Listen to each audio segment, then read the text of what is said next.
ضلع بارامولہ کے اوڈی علاقے میں دہشت گردوں کے ایک ماڈیول کا پردہ فاش کیا گیا۔ اس دوران لشکر طیبہ کے 3 ساتھیوں کو گرفتار کیا گیا ہے۔ ان کے قبضے سے ہتھیار اور گولہ بارود برآمد کیا گیا ہے۔ بارامولہ پولیس فوج کی 16 سکھلائی کی مشترکہ پیٹرولنگ کے دوران چرنڈا اوڈی میں ایک شخص کی مشکوک نقل و حرکت دیکھی گئی۔ پیٹرولنگ پارٹی کو دیکھتے ہوئے اس نے فرار ہونے کی کوشش کی، تاہم اسے دبوچ لیا گیا۔ اسے بعد میں 2 گرینیڈ ملے۔ اس کی پہچان شوکت علی آوان کے طور پر ہوئی ہے اور اس سے پوچھ تاچھ کی بنیاد پر اس کے 2 ساتھیوں احمدین اور محمد صدیق کھٹانا کو بھی گرفتار کیا گیا۔ ان کے قبضے سے 2 گرینیڈ، 1 چینی پستول، 1 میگزین اور 4 راؤنڈ برآمد کیے گئے۔ یہ بات قابل ذکر ہے کہ ملزمان پاکستان میں مقیم دہشت گرد ہینڈلرز کی ایما پر اسلحے اور گولہ بارود کی سرحد پار سمگلنگ اور دہشت گردی کی کارروائیاں کرنے کے لیے لشکر طیبہ کے دہشت گردوں کو مزید تقسیم کرنے میں ملوث ہے۔ پولیس تھانہ اوڈی میں کیس درج کیا گیا ہے اور تفتیش جاری ہے۔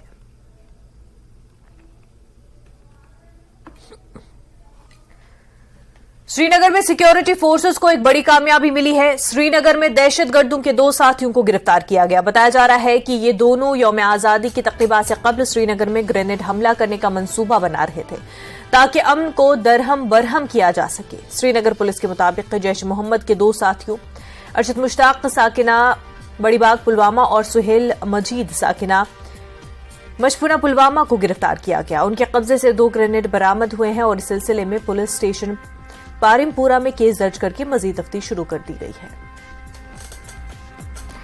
تو وہیں بڑگام میں پولیس نے دہشت گرد تنظیم لشکر طیبہ کے 3 ساتھیوں کو گرفتار کیا۔ ان کے قبضے سے قابل اعتراض مواد برآمد کیا گیا۔ پولیس اور دیگر سیکیورٹی فورسز نے یہ کارروائی انجام دی ہے۔ خان صاحب علاقے میں ان تینوں کو گرفتار کیا گیا۔ ان کی پہچان قیصر احمد ڈار، طاہر احمد ڈار اور عاقب رشید گنائی کے طور پر ہوئی ہے۔ ان کے قبضے سے 1 چینی ہینڈ گرینیڈ، 2 میگزین اور 57 کارآمد راؤنڈز سمیت مجرمانہ مواد بھی برآمد کیا گیا ہے۔ تھانہ خان صاحب میں قانون کے متعلقہ دفعات کے تحت مقدمہ درج کر کے تفتیش شروع کر دی گئی ہے۔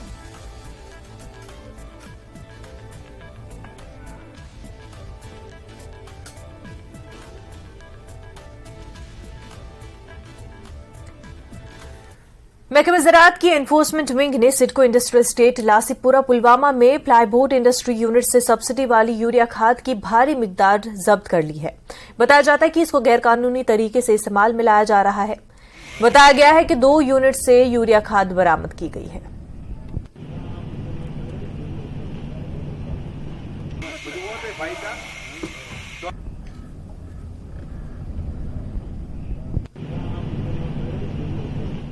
ہم اس وقت موجود ہے سڈکو انڈسٹریل اسٹیٹ لاسی پورہ میں۔ تو یہاں پر میرے پیچھے آپ دیکھ رہے ہیں جو کہ یوریا کی ایک بھاری مقدار آج یہاں پر جو ایگریکلچر انفورسمنٹ ونگ ہے انہوں نے سیز کی ہے۔ یہ کہا جاتا ہے یہی کہ یہ سبسڈائزڈ ہے جو کہ کسانوں کے لیے تھی، اور یہاں پر غیر قانونی طریقے سے جو پلائی بورڈ انڈسٹری اس کو استعمال میں لا رہی ہے پلائی بورڈ انڈسٹری کے لیے، تو اس حوالے سے یہاں پر آج ڈائریکٹر ایگریکلچر جو انفورسمنٹ ونگ کے ہیں انہوں نے چھاپا مارا اور بھاری مقدار میں 2 یونٹوں سے یہ یوریا جو یہاں پر برآمد کی گئی ہے۔ تو مزید کیا کارروائی ہوگی وہ دیکھنے والی بات ہوگی۔ بلال خان، نیوز 18، سڈکو لاسی پورہ پلوامہ۔ ایک مخصوص اطلاع پر کارروائی کرتے ہوئے تھانہ گندو ڈوڈا کی ایک پولیس پارٹی نے انسپکٹر کی قیادت میں کارروائی کرتے ہوئے بھاری مقدار میں غیر قانونی لکڑی برآمد کی۔ یہ غیر قانونی لکڑی جمشید احمد ولد عبدالقیوم خان اور شہباز احمد خان ولد نظام الدین خان دونوں نے نکالی تھی۔ بتایا جاتا ہے کہ جنگلاتی علاقے میں غیر قانونی طور پر کھڑے سبز درختوں کو کاٹ کر غیر قانونی طور پر فروخت کرنے کے لیے لکڑی لائی گئی تھی۔ دونوں ملزمان کو گرفتار کر لیا گیا ہے اور اس سلسلے میں کیس درج کیا گیا ہے۔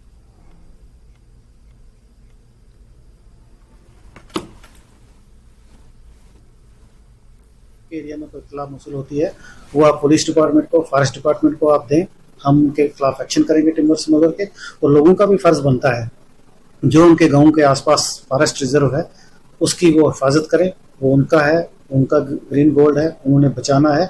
اور اگر کوئی اس میں چوری کرتا ہے، اس کی اسمگلنگ کرتا ہے، اللیسٹ ان کی ایکسٹریکشن کرتا ہے یا گرین فیلنگ کرتا ہے، اس کی اطلاع ضرور دیں انفورسمنٹ ایجنسیز کو، ان کے خلاف کارروائی ہو۔ اور ہم یہ اپنا جو واتاورن ہے نیشنل